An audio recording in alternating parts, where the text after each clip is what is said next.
He didn't say that confidently. All right. So we're good? Okay.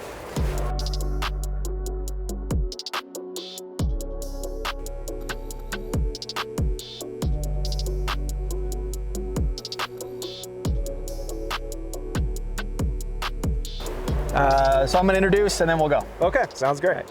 Hey guys, thanks for tuning in to another episode of Flies 4. Today we are on the banks of the Eagle River, and I'm joined with Andy from Vail Valley Anglers. Andy's the buyer, guide, and Umpqua signature Tyer, man of many titles.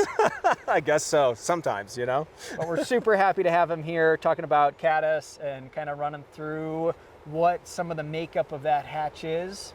We're kind of on the front end of it, coming into caddis. Just starting to think about it, it's great. Which is the perfect time to do a video about caddis. Like Absolutely. We're excited. I know. For me, like living here, it's caddis season and then everything else. You know, it's a really special time of year, and I'm really excited for it. So Sweet. And then just, you give us a little background on yourself? Sure, yeah. I've been working for Vail Valley Anglers. I think this will be my 14th summer there. I've been guiding for a lot of those as well. I've been buying for a lot of those as well. And yeah, decided to try my hand at throwing a couple of bugs your way, and one stuck with the remote control soft tackle. So yeah, it's just been an awesome run. Can't believe that, you know, it's been this long and been so many cool places. But yeah, I'm very thankful to come right back here to this river, particularly this time of year, every time. Well, I think it's an interesting perspective you're going to bring to the conversation today, as far as like curating the right assortment of bugs for folks to have a great day on the water. Sure. But then also from the guide side, where it's like delivering the promise on like tying it on and like actually putting it in the water. Sure. So I'm really excited, and let's dive right in. When you start thinking about the caddis, what is your first go-to for picking a bug out of your box? Well, you know, I mean, at this time of year right now, we're not really seeing adults in the air quite yet. We know it's coming. Everybody's excited. We fished a little bit today, and the dry fly thing wasn't really happening despite our best efforts. But yeah, I mean, we can start to think about what the bugs are doing. Right now, they're trying to grow. They're still inside their little shucks. If you pick up a rock or whatever, you'll find little black ice cream cones in there. And they're trying to grow, and they're trying to eat right now. So, you know, considering some type of really natural looking fly, if that's what you want to go with. I mean, the overlooked, you know, hare's ear is just such a great pattern. And they're so often overlooked by so many different people.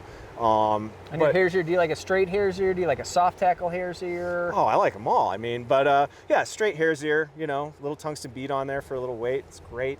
And yeah, that can also kind of start to replicate a lot of like maybe a caddis shuck that's been dislodged one way or another that might be picked up in the water column at that point.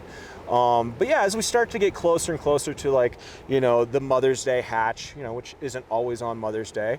I don't know if fish got the memo on that or not, but you know, as we get closer to that time, then we'll start to think about maybe more suspended soft tackle patterns, unweighted flies, swinging kind of things as the pupas start to, you know, swing up and going into the adult phase. But yeah, I mean, and then it's everybody's favorite time of year, and that's dry fly season.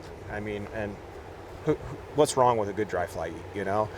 Nothing. Nothing. So, I mean, at that time, I mean, you should be fishing dries and exploring around. And it's just a really dynamic fishery. And I mean, this river is awesome. People know about it now.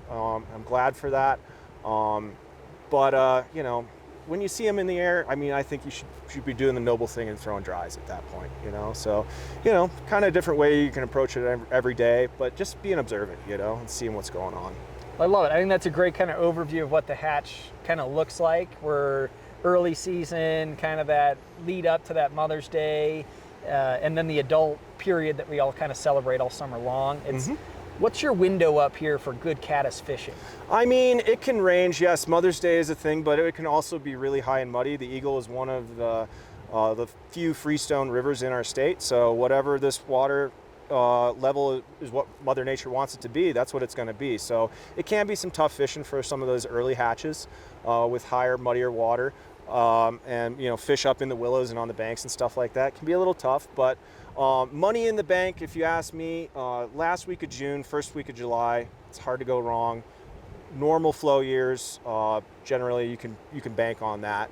And then through July, kind of a rule of thumb, if you talk about flies and the caddis, when we have the bigger water, we're going to see the bigger caddis out. And as the water starts to fall, we'll also see the size of the bugs start to change a little bit. And we'll start fishing, your more 16, 18s, even 20s, stuff like that. So, rule of thumb, that rule is broken very, very many times. But yeah, I mean, it's a really cool way to fish. And I just couldn't be happier to be here, Well, if the peak of the hatch is right around that July, August, I mean, like, it is the hatch that probably most people get to experience when they come out.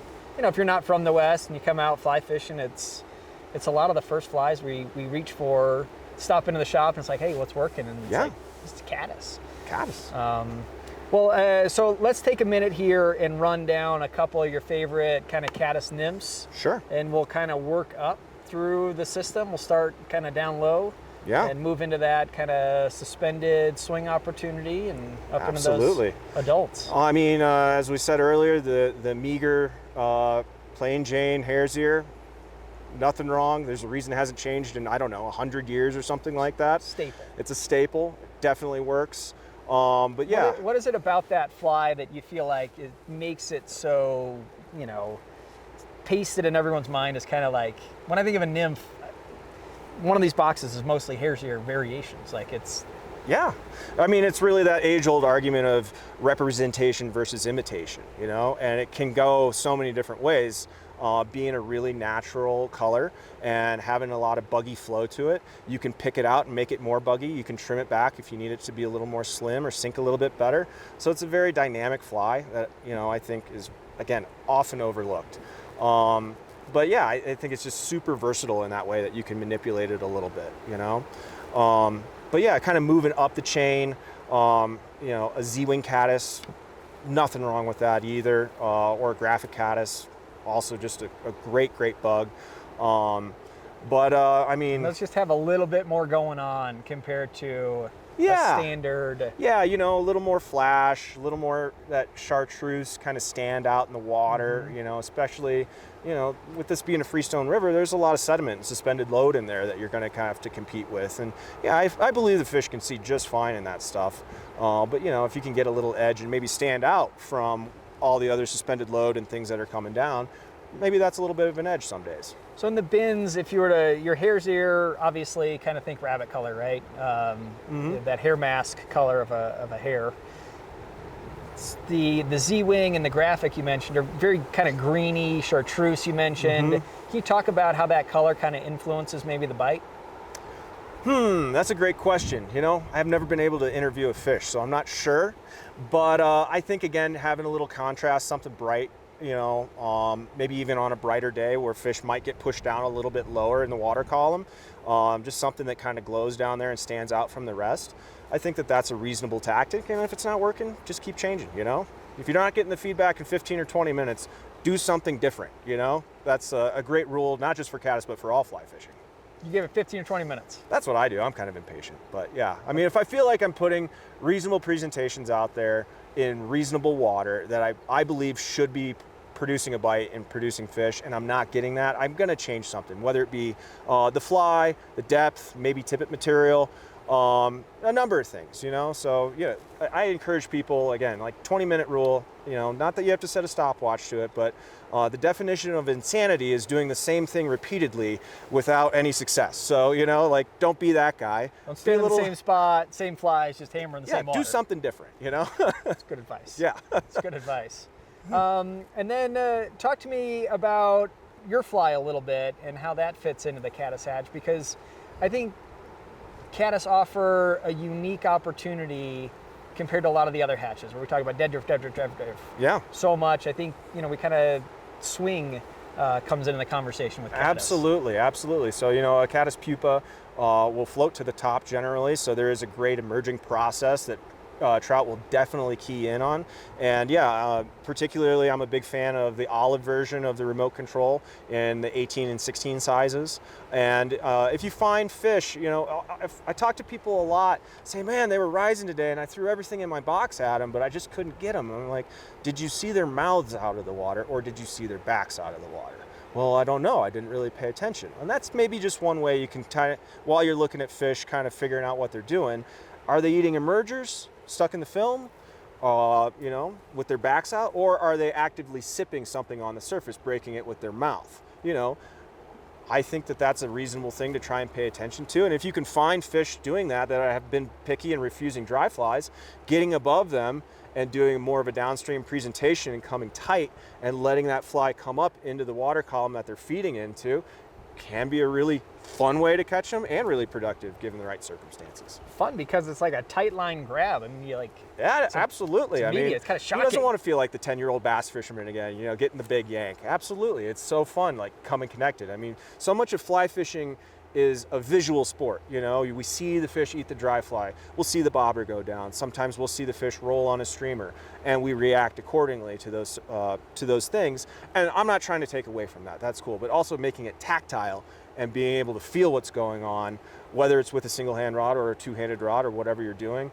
That's also pretty cool too. So, just another way to skin that cat. Totally. I mean, it was fun watching you throw the two-hander today because it was like, there's nothing happening. Like, you could nymph, or we could do something totally different. Yeah, and we did all of that, and it was fun. And great.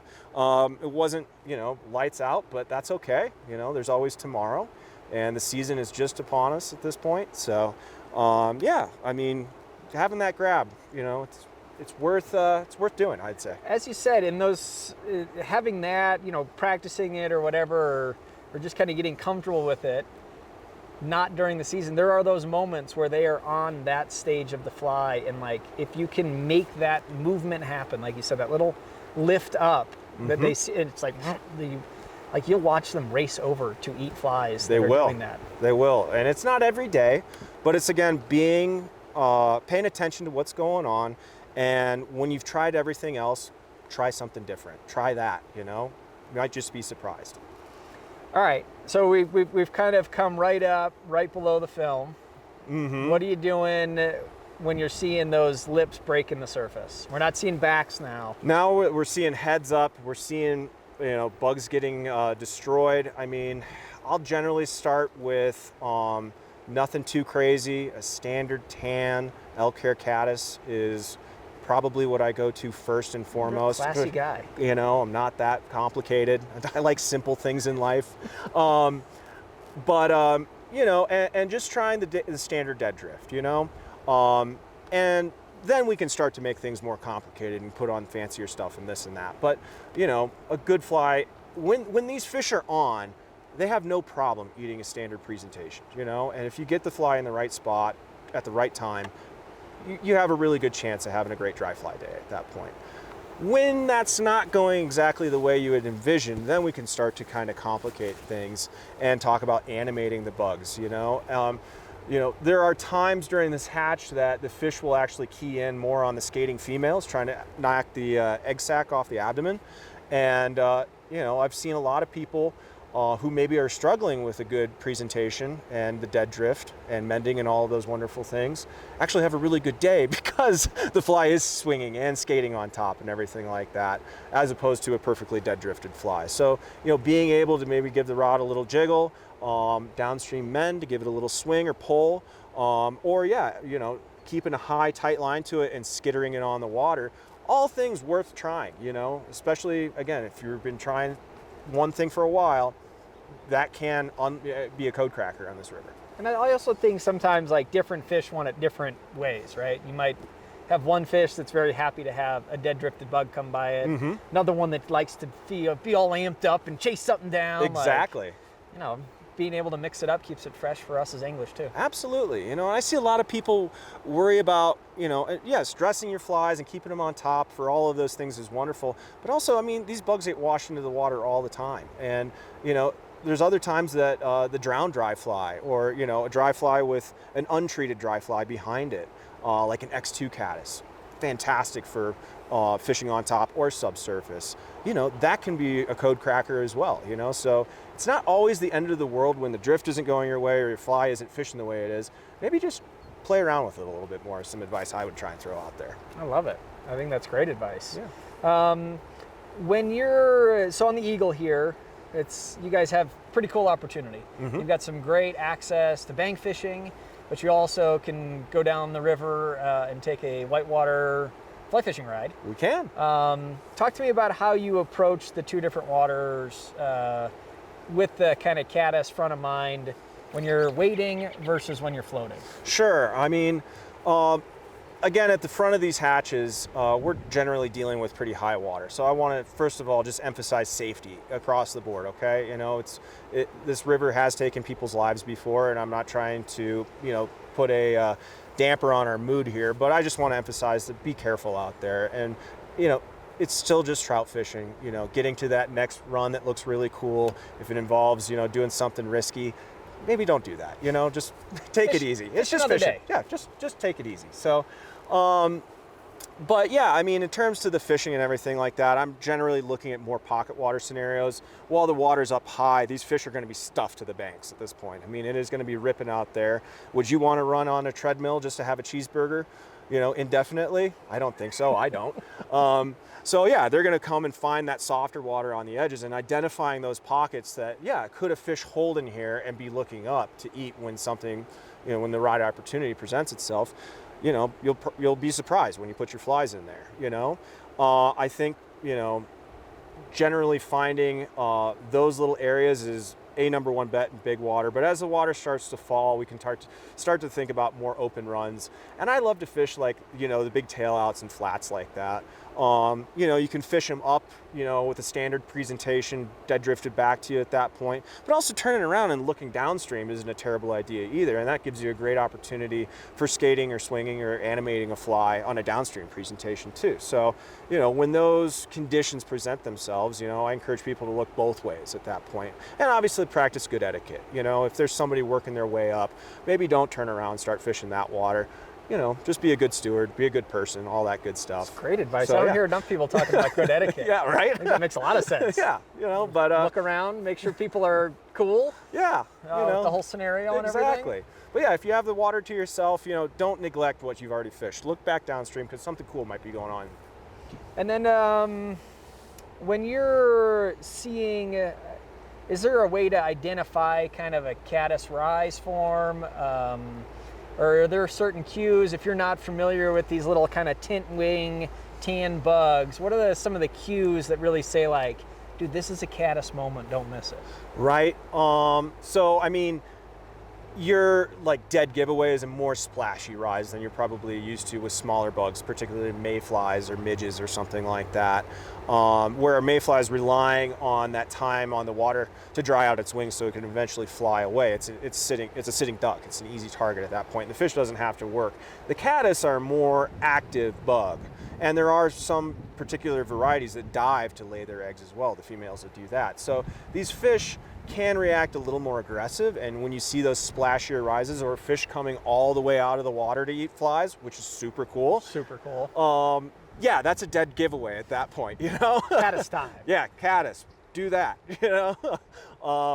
But yeah, they can start to find as the water settles and gets into more comfortable air, like more mellow runs and things like that, they will park in one place and there'll be enough food on the water for them to be able to do that rhythmic rising that we're all kind of used to.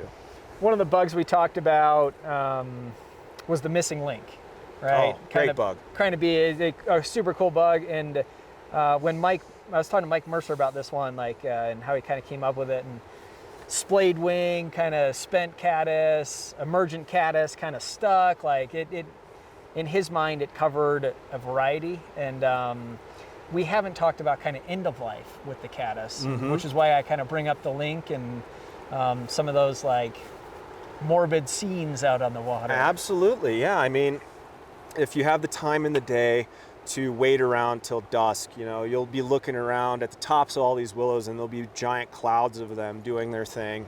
And at that point, we'll have a bit of a fall at that point. And yeah, the evening fishing or night fishing with dry flies can be absolutely spectacular. Just last summer, I was able to get my kids to bed, and I had about 15 to 30 minutes of daylight where I could run down behind my house and bust out the little 2-weight and just see how many eats I could get on particularly missing link. Sounds awesome. Or just a standard elk hair or whatever, and fish into the dark. And those fish were absolutely predating on, the dying bugs at that point. And they probably did it all night. Now, I can't stay out there because I'll probably get in trouble, but I imagine that it probably goes on. I would hope it goes Yeah. on, right? In our heads, we're just like, it's all happening at any moment. You're out, right? Well, sweet. So I think we have a pretty good understanding of flies, fly choice for the different kind of moments that we might see opportunity.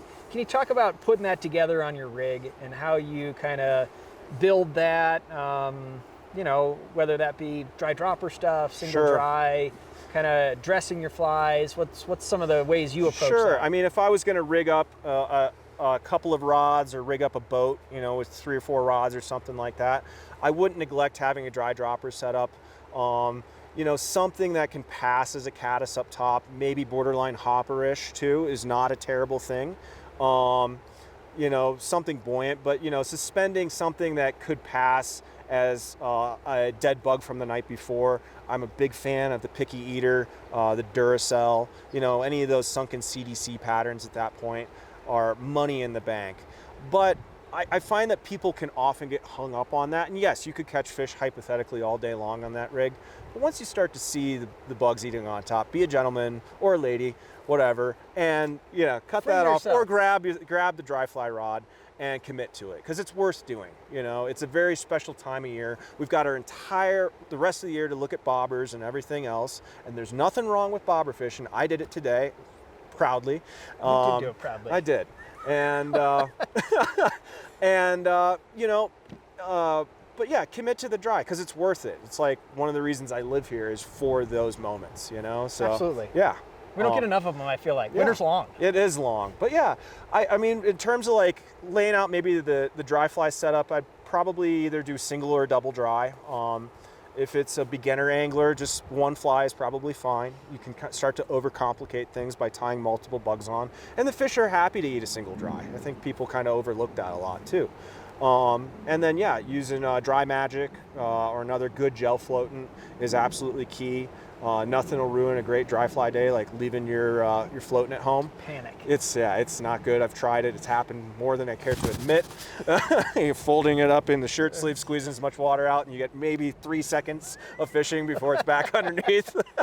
A lot of frustration. Yeah, so don't leave that stuff at home. Make sure, maybe buy a couple of bottles, leave some in your waders, some in your pack, some in your boat bag, maybe one in the truck. I don't know, like redundancy is good. So In that category, if you want to catch fish on dries, no question. absolutely, No question.